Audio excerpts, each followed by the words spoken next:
주일의 아침입니다. 하나님께서 이 시간 임재하신 하나님께서 우리를 하늘의 빛과 진리 가운데로 또 풍성한 복 가운데로 인도해 주시길 바랍니다. 오늘은 그리스도인 신앙의 단순성이라는 제목으로 하나님께서 얼마나 멋진 분인지를 함께 나눠보려고 준비했습니다. 하나님을 영화롭게 하는 방법을 개역 한글 성경에서 영화롭게 한다라는 단어로 검색했을 때 나오는 네 가지를 찾아봤습니다. 물론 이거 외에도 하나님을 영화롭게 하는 방법이 더 있을 것입니다. 첫 번째로 하나님을 영화롭게 하는 방법 하나는 하나님이 하라고 하시는 일을 하는 것입니다. 예수님이 하신 말씀이신데 아버지께서 내게 하라고 주신 일을 내가 이루어 아버지를 이 세상에서 영화롭게 하였사오니, 하나님이 우리에게 하라고 하신 일을 할 때 하나님을 영화롭게 하여 드릴 수 있습니다. 두 번째로 감사로 예배하며 하나님을 찬양할 때 하나님을 영화롭게 할 수 있습니다. 감사로 제사를 드리는 자가 나를 영화롭게 하나니 그 행위를 옳게 하는 자에게 내가 하나님의 구원을 보이리라. 세 번째로는 하나님을 마음에 모시고 사랑하고 존경하는 그 자체로 하나님을 영화롭게 할 수 있습니다. 그를 높이라, 그리하면 그가 너를 높이 들리라. 만일 그를 품으면 그가 너를 영화롭게 하리라. 하나님을 마음에 모시고 그를 높이고 사랑하고 존경하는 그것으로 하나님을 영화롭게 할 수 있습니다. 그리고 오늘 이제 네 번째로 제가 가장 강조하고 싶고 오늘 제가 설교하는 주제와 부합된 것은 하나님께 도움을 요청할 때 하나님을 영화롭게 할 수 있습니다. 하나님께 도움을 요청한다는 것은 하나님께서 이 모든 일을 해결하실 수 있는 능력과 지혜의 존재라는 것을 인정하는 것이 됩니다. 그래서 하나님은 환난 날에 나를 부르라, 내가 너를 건지리니 내가 나를 영화롭게 하리라. 하나님께 도움을 구하고 하나님이 그 도움을 우리에게 베풀어 주실 때 그 모든 도움의 근원이 하나님이심을 드러내므로 하나님을 영화롭게 할 수 있다는 것입니다.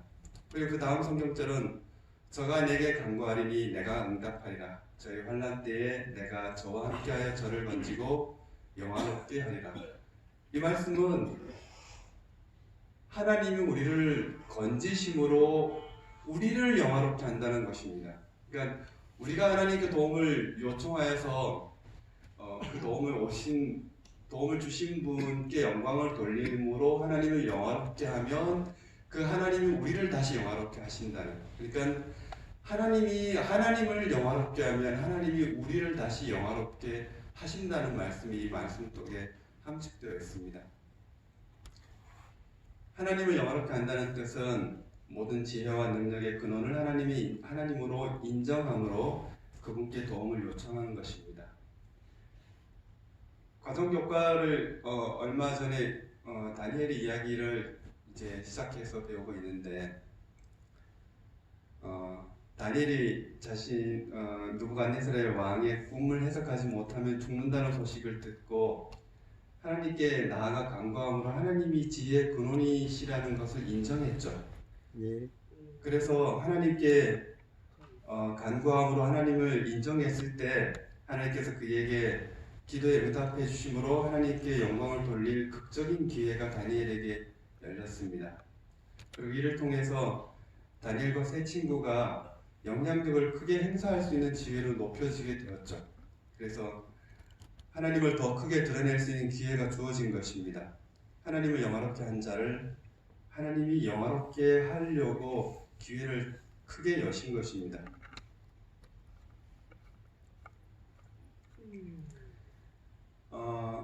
이때의 상황은 비록 이스라엘이 포로로 대부분의 사람들이 잡히고 나라는 망하고 성전의 기물들은 뺏기고 아주 참혹한 상황에 이르렀던 상황이었습니다.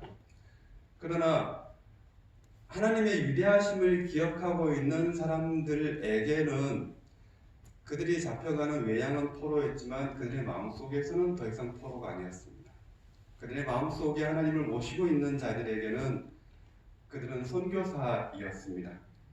포로로 갈 것인가 파송된 자로 갈 것인가의 결정은 그들의 선택에 달려 있었던 것이 아닐까요?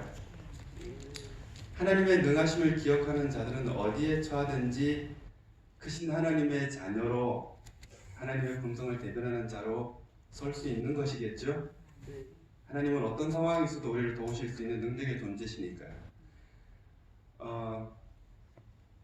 오늘은 믿음과 맡김과 선택의 단순성에 대해서 얘기를 나눠보려고 합니다. 우리는 사람들의 믿음을 좀 크게 강조하는 경향이 있습니다. 어떻게 그렇게 큰 일을 이루었을까? 그 사람은 참 대단한 믿음을 가지고 있다라고 생각하면서 나는 부족하니까 절대 그렇게 할 수 없을 거야 하고 자신의 믿음, 연약성을 한탄하는 데 시간을 많이 허비하는 경향이 있는 것 같습니다. 그래서 믿음과 맡김과 선택의 단순성에 대해서 더 강조해서 하나님의 전능하심의 시선을 좀 더 집중하려고 오늘 말씀을 준비했습니다. 한번 생각을 해보시죠. 나아만이 7번 목욕을 하라는 말을 듣고 7번 목욕하는데 그렇게 큰 공로가 있습니까? 아니요. 7번 씻고 나오는 데에 그게 문둥병을 나을 만큼 귀한 것이 있다면 누구나 다 7번 목욕을 하려고 하겠죠. 예수님께서 문둥병자들에게 제사장에게 가서 보이라고 했을 때 그것을 떠나서 제사장에게 가는 그 문둥병자들의 그 행위가, 그 믿음이 뭔가 자신의 회복에 기여한 것이 있습니까? 아니요. 아브라함에게 아들을 주시겠다고 말을 듣고 기다리니 아이가 생기는데 아이 부모에게 무슨 공로가 있습니까? 그날따라 부인이 이뻐 보여서 부부관계로 애틋한 사랑을 나누었을 뿐인데 생식 능력이 없는 노인들에게 무슨 출산의 공로가 있습니까? 아브라함에게 복을 주시겠다고 고향을 떠나라는 걸 듣고 순종하는데 무슨 복받을 능력이 있습니까? 아주 적은 믿음만 있고 순종하고 출발할 뿐 그것이 그들에게 무슨 공로가 될 만한 행위는 전혀 없습니다. 그것이 만약에 부자가 되고 만민의 조상이 될 것 같으면 여기 앉아 계신 분 누구라도 집을 떠나려고 하지 않겠습니까? 도움이나 복을 못 받을까봐 조바심낼 이유가 전혀 없습니다. 그것을 하나님과 우리 사이에 가로막을 장벽은 전혀 없습니다. 하나님은 무한히 자비하십니다. 하나님은 우리의 모든 기도에 응답하시며 가장 좋은 길로 완전히 인도하십니다. 아멘. 우리에게 도움을 구하라고 먼저 우리에게 요청하시고 계십니다. 하나님께 생애를 인도하여 주시기를 간구하고 듣고 기다리고 하라는 대로 작은 것을 하기만 하면 계속해서 길을 인도하시며 무한한 은혜로 우리를 인도하십니다. 내가 의지할 만한 공로나 믿음이나 드러내볼 만한 순종이나 이런 것 전혀 없습니다. 다만 하나님께서 이루시도록 완전히 맡기기만 하면 됩니다.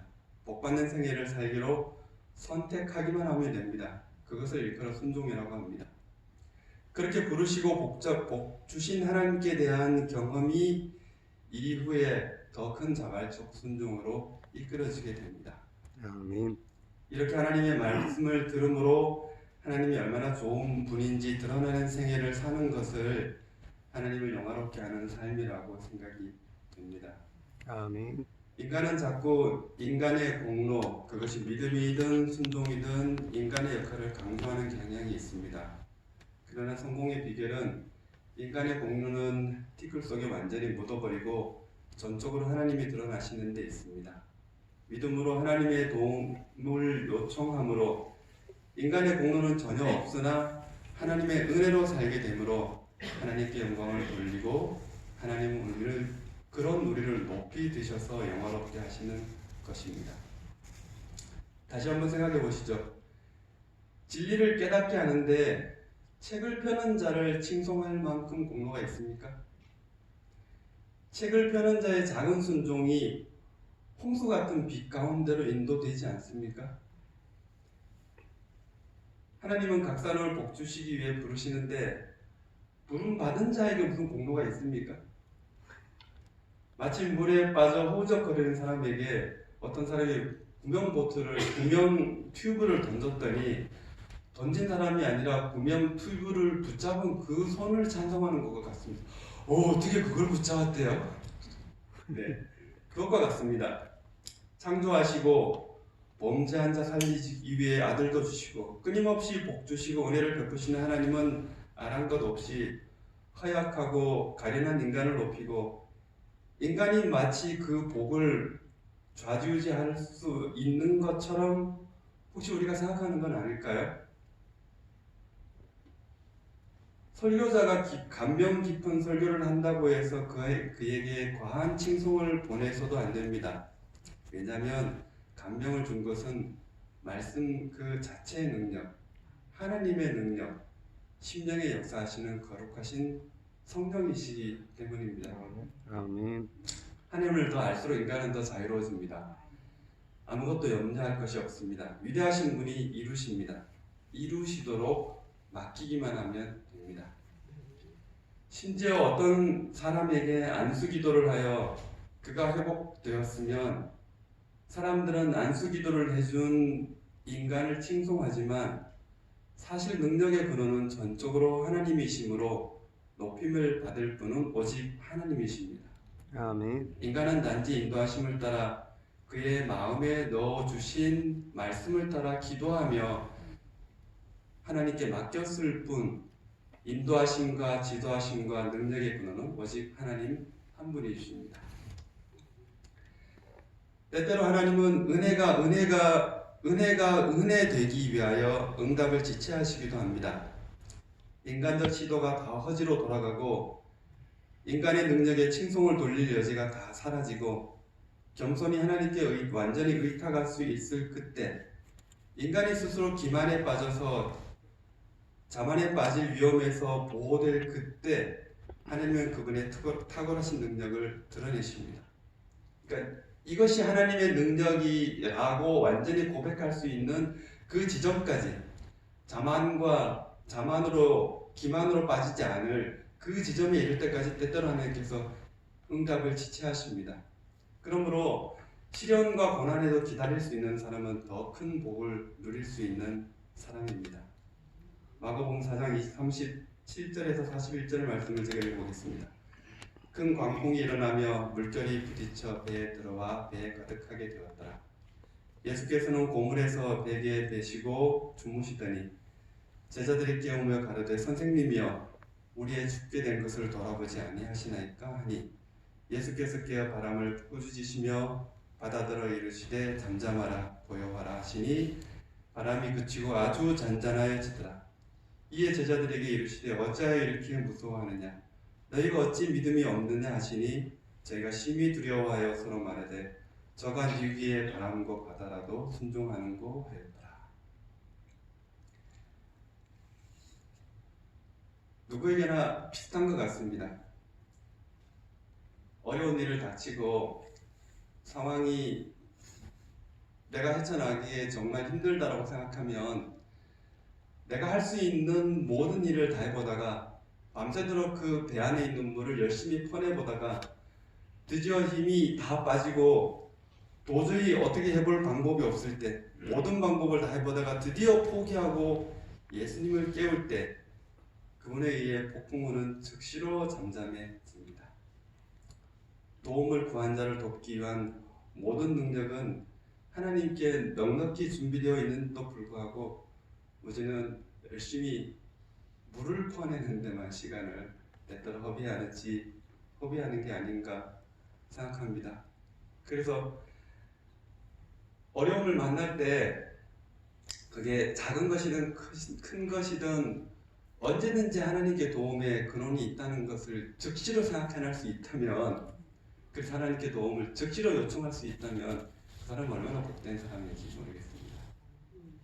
믿음이 부족할 때 믿음이 부족한 자신을 바라보지 말고 단순히 하나님을 향하여 도움을 요청할 필요가 있습니다.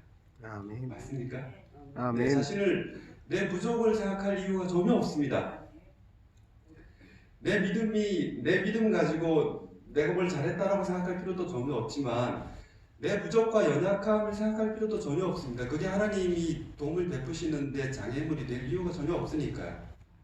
나의 부족함은 아무런 문제가 안 됩니다. 하나님은 못하실 것이 없으니까요. 인간이 아무리 탁월한 능력과 지혜를 가졌다고 해도 하나님의 능하심과 지혜 앞에서는 내가 어리석었습니다 라고 고백할 수밖에 없습니다.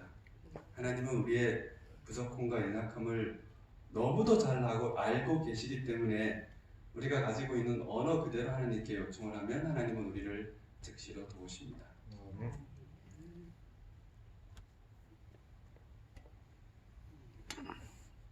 마가복음 이 말씀을 파워포인트에서 빼먹었네요. 마가복음 9장 23절 24절 예수께서 이르시되 할 수 있거든이 무슨 말이냐 믿는 자에게는 능치 못할 일이 없느니라 하시니 곧 그 아이의 아비가 소리질러 가로되 내가 믿나이다 나의 믿음 없는 것을 도와주소서 하더라.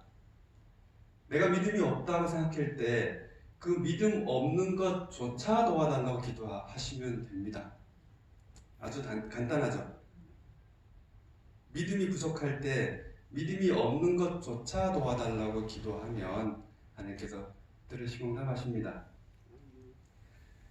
이 말씀을 교회 증언 학원에 있는 말씀인데 제가 읽겠습니다. 갈릴리 바다 위에 작은 배 폭풍과 어둠 속에서 제자들은 육지에 이르고자 애를 썼지만 그들의 모든 노력이 성공을 거두지 못함을 깨달았다. 절망이 그들을 둘러쌌을 때 예수께서 거품이는 큰 파도 위로 걸어오심을 보았다.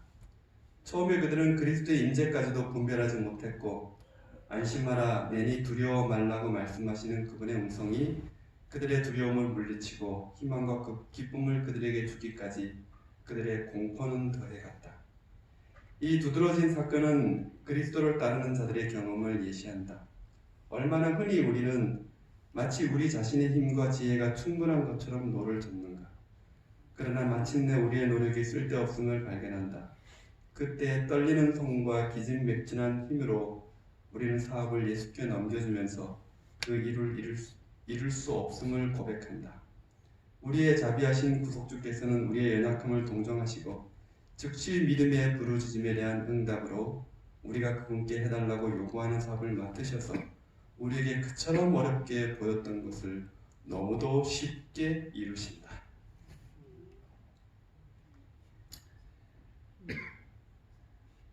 우리의 영혼을 그리스도 안에 거하게 하는 우리는 영혼을 그리스도 안에 거하게 하는 신뢰와 믿음을 지속하지 못한다.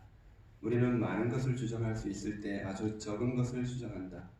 하나님의 약속에는 제한이 없음을 알아야 한다.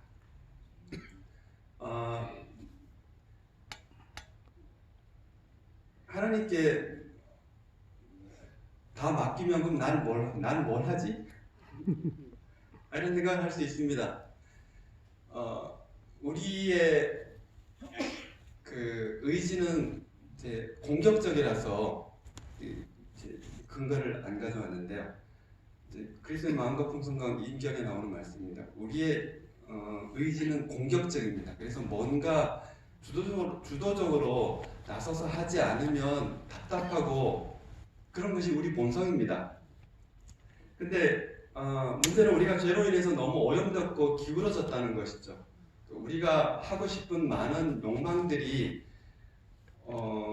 죄악으로 인해서 오염돼서 하나님이 원하시지 않는 것도 이렇게 추진하고 하나님 없이도 이렇게 헤쳐나가려고 하는 정신이 우리 의지 속에 많다는 것이죠.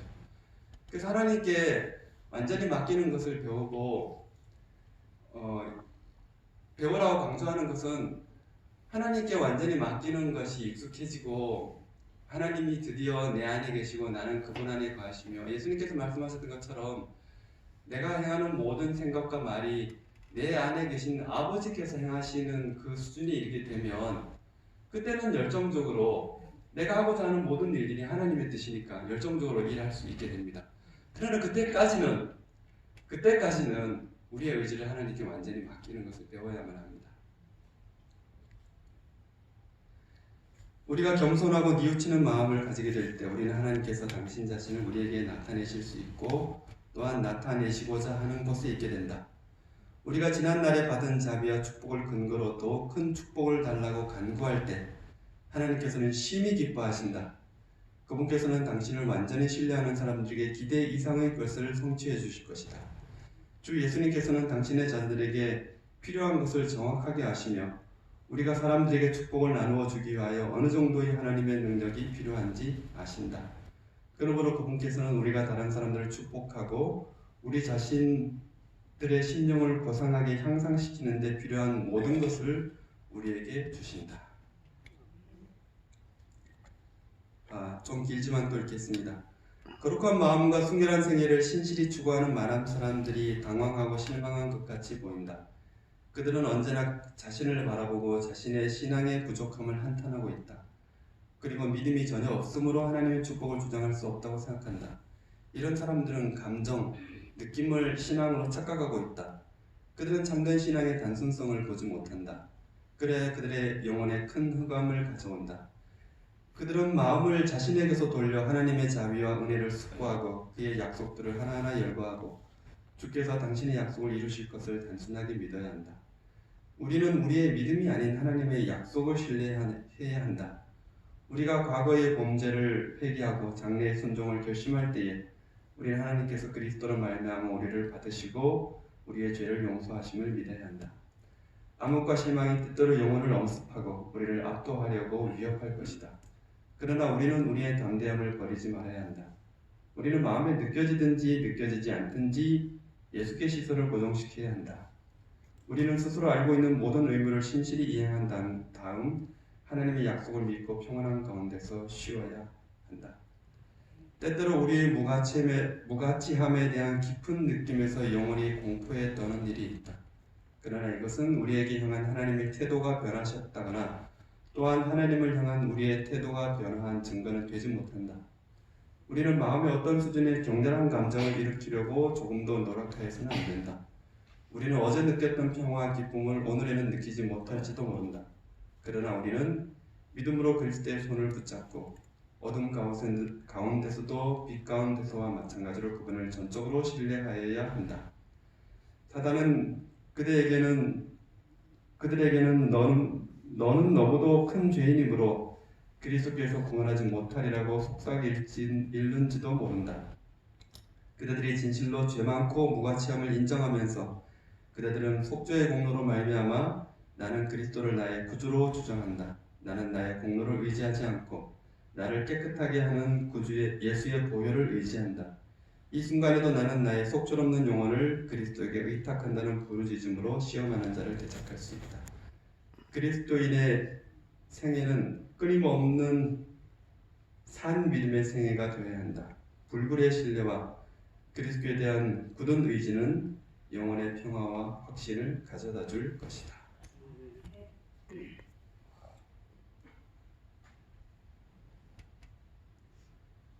하나님이 원하시는 것은 우리 스스로 할 수 있는 것처럼 애처로운 열심을 내보는 것이 아니라 전적으로 하나님을 단순히 의지하는 것입니다. 모든 지혜와 능력의 근원을 힘입어서 단순히 인도하시는 대로만 사는 것입니다. 장래가 어떻게 될지, 하나님이 나를 어떻게 인도하실지 복잡하고 먼 미래를 머리를 굴려서 생각하지 말고 이리저리 궁리해보지 말고 아주 단순하게 하나님께 맡기고 하나님이 우리 모든 기도에 응답하심을 믿고 필요한 것을 구하면서 하나님 안에서의 평화로운 삶을 지속하는 저와 여러분이 되기를 간절히 바랍니다. 아멘. 저도 일에 완벽주의 같은 것이 있습니다. 저는 전기를 하고 있는데 현장에 가면 보통 하루나 이틀 정도 잠을 잡니다. 그리고 그 다음 현장으로 집에 왔다가 가기도 하고 30평 정도 주택을 하면 보통 하루나 하루 반 정도의 일을 마치고 오기 때문에 배선 작업을 하면서요. 그래서 이제 집을 떠나서 하룻밤 거기서 일을 자고 일을 하는 그런 일이 그렇게 생활을 하는데 얼마 전까지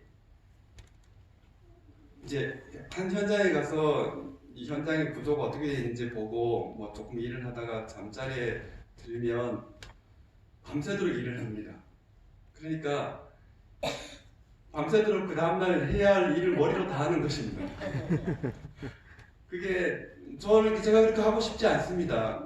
편히 자고 하나님 안에서 쉬고 싶은데 이게 머리는 계속 끊임없이 밤새도록 회전을 하는 것입니다. 그래서 거의 뜬 눈으로 두어 시간밖에 잠을 못 자고 이제 첫날 그렇습니다. 첫날 현장에 가서 그렇고 그 다음날은 잠을 잘 자는데 이게 현장이 계속 바뀌고 상황이 바뀌니까 이 첫날만 그렇게 된다는 게 보통 일이 아닙니다.